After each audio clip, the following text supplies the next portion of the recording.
to use the Edges Quick Dip system. So it's a 3-part system with powder, resin and an activator, and it's going to strengthen that natural nail as a lovely overlay. So the first thing we're going to do is decant the powder into a separate dappen dish. This is because we can't dip the client's finger into the pot because of cross-contamination. So we need to just remove some and pop it into a dappen dish. Not too much, just enough to dip the finger in. So once you've prepared the nail fully, we're then going to pop a layer of resin onto the nail. Now make sure that this layer of resin is absolutely even, no thicker bits and thinner bits, just it needs to be an absolutely even layer of resin on the nail.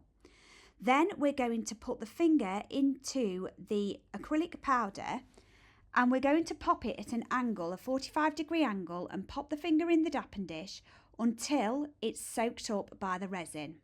Once that's done, we're going to turn the finger over, wait for it to dry a second, okay, don't do this too soon. And then we're going to remove the excess powder, okay. So once we've done that, we can then go in with a second layer of brush on resin.